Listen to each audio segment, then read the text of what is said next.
Keluaran bab 1. Para anak Israel, yaitu Yakub, yang datang bersama-sama bapa mereka ke Mesir, masing-masing dengan seisi keluarganya ialah Ruben, Simeon, Lewi, Yehuda, Isakar, Zebulon, Benyamin, Dan, Naftali, Gad, dan Asher. Jumlah semua keturunan Yakub ialah 70 jiwa. Tetapi sebelum itu, Yusuf sudah berada di Mesir. Masa berlalu dan Yusuf meninggal, dan begitu jugalah halnya dengan semua saudaranya dan kalangan orang Israel yang satu keturunan dengannya. Namun begitu, orang Israel terus beranak cucu, dan bilangan mereka meningkat dengan pesatnya. Mereka bertambah ramai dan menjadi luar biasa kuatnya, sehingga negeri itu padat dengan warga mereka.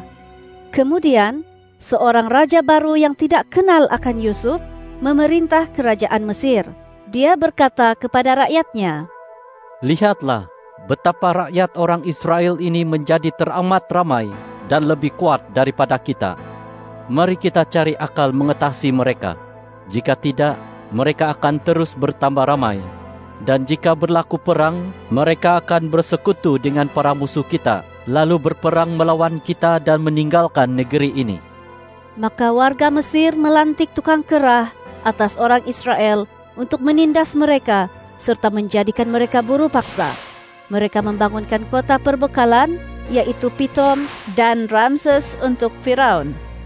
Walau bagaimanapun semakin tertindas, bilangan mereka semakin ramai dan terus berkembang. Lantas warga Mesir menjadi takut kepada orang Israel. Maka semakin kuat dan kejamlah warga Mesir menzalimi orang Israel dan menjadikan kehidupan mereka menderita dalam perhambaan yang cukup perit. Mereka dipaksa mengerjakan tanah liat dan batu bata serta semua jenis pekerjaan yang menjerihkan di padang. Raja Mesir juga memerintahkan para bidan orang Ibrani, yaitu seorang yang bernama Sifra dan nama yang seorang lagi pula Pua. Katanya, "Sewaktu kamu membidani para wanita Ibrani, awasilah mereka di tempat bersalin. Jika anak yang dilahirkan mereka itu lelaki, kamu harus membunuh anak itu. Tetapi jika anak itu perempuan, biarkan anak itu hidup." Namun begitu, karena bidan-bidan itu takut kepada Allah, mereka tidak bertindak mengikut seperti yang diperintahkan oleh Raja Mesir kepada mereka. Mereka membiarkan hidup anak-anak lelaki yang lahir. Lalu Raja Mesir memanggil para bidan itu dan bertanya kepada mereka, "Mengapakah kamu melakukan hal ini, membiarkan para bayi lelaki hidup?" Jawab para bidan itu kepada Firaun, "Sebabnya perempuan Ibrani tidak seperti perempuan Mesir. Mereka lebih kuat. Sebelum bidan tiba, mereka sudah siap bersalin." Maka Allah memberkati para bidan itu, dan orang Israel terus bertambah ramai dan menjadi sangat kuat. Selain itu, karena para bidan itu takut kepada Allah, Dia memberkati mereka dengan kaum keluarga mereka sendiri. Akhirnya, Firaun memerintahkan sedemikian kepada seluruh rakyatnya. "Semua anak lelaki orang Israel yang dilahirkan, hendaklah kamu buang ke dalam sungai Nil, tetapi biarkan semua anak perempuan mereka hidup." Keluaran bab 2. Ada seorang lelaki daripada keturunan kaum Lewi yang memperistri seorang perempuan suku Lewi. Perempuan itu kemudian mengandung, lalu melahirkan seorang anak lelaki. Apabila dia melihat betapa elok dan sihatnya bayi itu, dia menyembunyikannya selama 3 bulan. Namun begitu, dia tidak dapat menyembunyikannya lebih lama. Maka dia mengambil sebuah bakul daripada daun papirus, melapiskannya dengan selut dan perekat kayu, lalu membaringkan anak itu di dalamnya. Kemudian, dia meletakkan bakul itu di tengah-tengah rumpun mensiang di tepi sungai Nil. Kakak kepada anak itu berdiri agak jauh dari situ untuk mengetahui apa yang akan terjadi kepada adiknya. Kemudian datanglah putri Firaun untuk mandi di sungai Nil, sementara para dayangnya berjalan menelusur di tepi sungai. Terlihatlah dia bakul yang berada di tengah-tengah rumpun mensiang itu Lalu disuruhnya para hamba perempuannya pergi mengambil bakul itu. Apabila dibukanya bakul itu, kelihatanlah bayi itu. Bayi itu pula sedang menangis, maka timbullah perasaan belas kasihannya kepada bayi tersebut. Katanya, "Ini tentunya salah seorang bayi orang Ibrani." Lalu bertanyalah kakak bayi itu kepada putri Firaun, "Bolehkah hamba pergi memanggil seorang inang penyusu daripada perempuan Ibrani untuk menyusui bayi ini bagi tuan putri?" Jawab putri Firaun kepadanya, "Baik, pergilah." Gadis itu pun pergi memanggil ibu bayi itu. Lalu kata putri Firaun kepada ibu itu, "Bawalah bayi ini dan susuilah dia bagiku. Aku akan memberi kamu upah." Maka ibu itu mengambil bayi itu dan menyusuinya. Setelah anak itu besar, ibu itu membawanya kepada putri Firaun yang menjadikannya anaknya. Dia menamai anak itu Musa. Katanya, "Sebabnya aku menariknya keluar daripada air."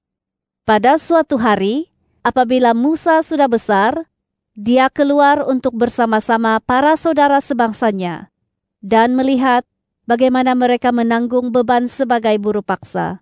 Dia melihat bagaimana seorang warga Mesir memukuli seorang Ibrani, yaitu orang sebangsanya. Setelah menoleh ke sana kemari, dia mendapati tiada seorang pun di situ. Lalu dia membunuh orang Mesir itu dan kemudian menyembunyikan mayat orang itu di dalam pasir.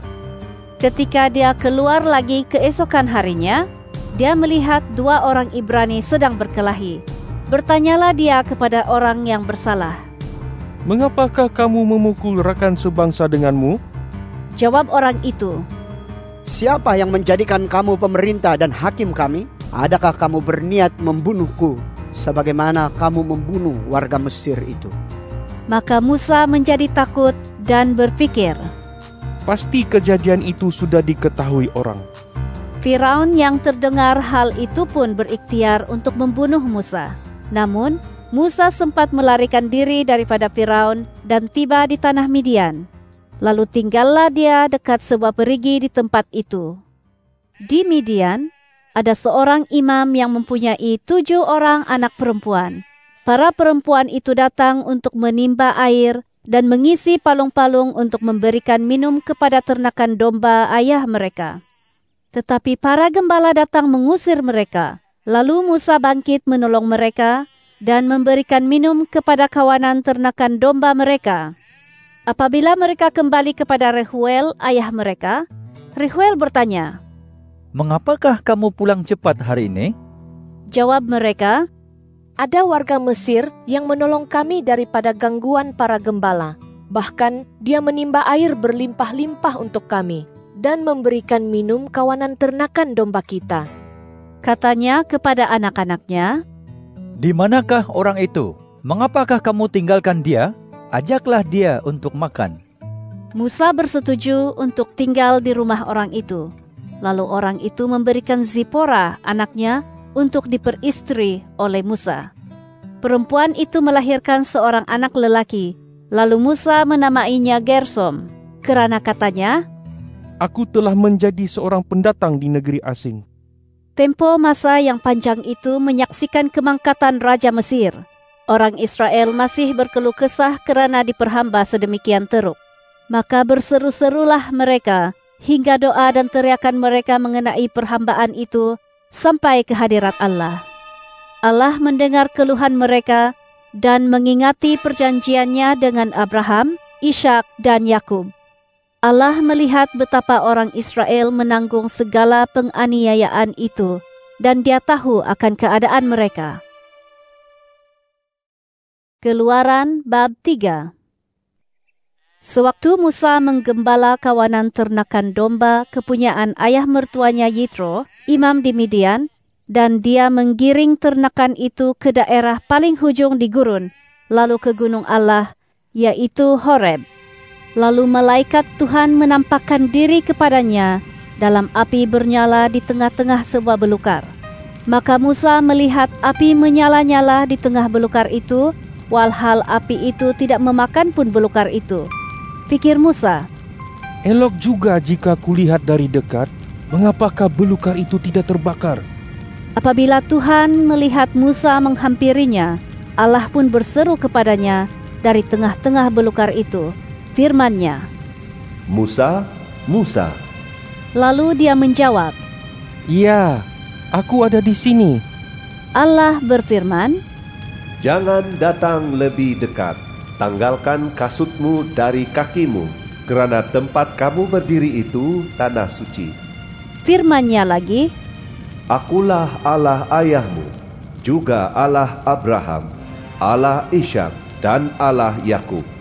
Lalu Musa menutup mukanya, kerana dia takut memandang Allah. Berfirmanlah Tuhan, Aku telah menyaksikan penindasan umatku di Mesir dan mendengar rintihan mereka kerana dianiayai oleh para tukang kerah mereka. Aku tahu tentang keperitan yang dialami mereka. Maka aku turun untuk membebaskan mereka daripada cengkaman warga Mesir dan membawa mereka keluar dari negeri itu ke sebuah negeri yang luas dan kaya, lagi berlimpah-limpah susu dan madu, yaitu wilayah orang Kanaan, orang Het, orang Amori, orang Feris, orang Hewi, dan orang Yebus. Sesungguhnya, aku telah mendengar rintihan orang Israel dan telah melihat betapa tertindasnya mereka dalam tangan warga Mesir. Maka sekarang, aku mengutus kamu kepada Firaun untuk membawa orang Israel, yaitu umatku, keluar dari Mesir. akan tetapi Musa berkata kepada Allah, Siapakah hamba-Mu ini sehingga hamba harus pergi menghadap Firaun dan membawa orang Israel keluar dari Mesir? Firman-Nya, Sesungguhnya, aku akan bersama dengan kamu. Inilah tanda untukmu bahwa aku yang mengutus kamu.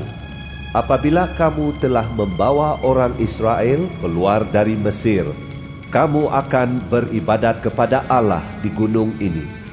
kata Musa kepada Allah, Tetapi apabila hamba mendatangi orang Israel dan berkata kepada mereka, Allah nenek moyangmu mengutus aku kepadamu, mereka akan bertanya, siapakah namanya? Apakah yang harus hamba katakan kepada mereka? firman Allah kepada Musa. Akulah aku. Firman-Nya lagi, Kamu harus berkata begini kepada orang Israel, Akulah aku yang mengutus aku kepadamu. Allah selanjutnya berfirman kepada Musa, Kamu harus katakan begini kepada orang Israel, Tuhan Allah nenek moyangmu, Allah Abraham, Allah Ishak, dan Allah Yakub telah mengutus aku kepadamu. Itulah namaku untuk selama-lamanya, dan dengan nama itulah aku diseru turun-temurun. Pergilah, kumpulkanlah kalangan tua-tua orang Israel, dan katakanlah kepada mereka, Tuhan Allah nenek moyangmu, Allah Abraham, Ishak, dan Yakub, telah menampakkan diri kepadaku dan berfirman, Aku sungguh-sungguh mengendahkan umatku dan memperhatikan apa yang dilakukan terhadapmu di Mesir. Maka aku berfirman bahwa aku akan membawa kamu keluar daripada kesusahan di Mesir ke negeri orang Kanaan, orang Het, orang Amori, orang Feris, orang Hewi, dan orang Yebus, yaitu ke tanah yang berlimpah-limpah susu dan madu. Mereka akan mendengar kata-katamu. Kemudian, pergilah kamu bersama-sama kalangan tua-tua orang Israel menghadap Raja Mesir dan katakanlah kepadanya, Tuhan, Allah orang Ibrani, telah menemui kami. Maka sekarang, izinkanlah kami pergi ke kawasan gurun sejauh 3 hari perjalanan, supaya kami dapat mempersembahkan korban kepada Tuhan Allah kami. Tetapi aku tahu bahwa Raja Mesir tidak akan membiarkan kamu pergi, kecuali dipaksa oleh kuasa yang jauh melebihi kuasanya. Maka kuasaku akan mengazab tanah Mesir dengan pelbagai keajaiban yang akan kuadakan di tengah-tengah mereka. Sesudah itu, barulah Dia akan mengizinkan kamu pergi. Akan kubuat warga Mesir berbaik hati kepada bangsa ini, sehingga kamu tidak pergi dengan tangan kosong ketika kamu pergi kelak. Setiap orang perempuan harus meminta barang-barang perak, barang-barang emas dan pakaian daripada jirannya dan daripada pendatang perempuan yang menumpang di rumahnya. Kesemua itu akan kamu pakaikan pada anak-anakmu, baik lelaki maupun perempuan. Demikianlah kamu akan menjarah harta orang Mesir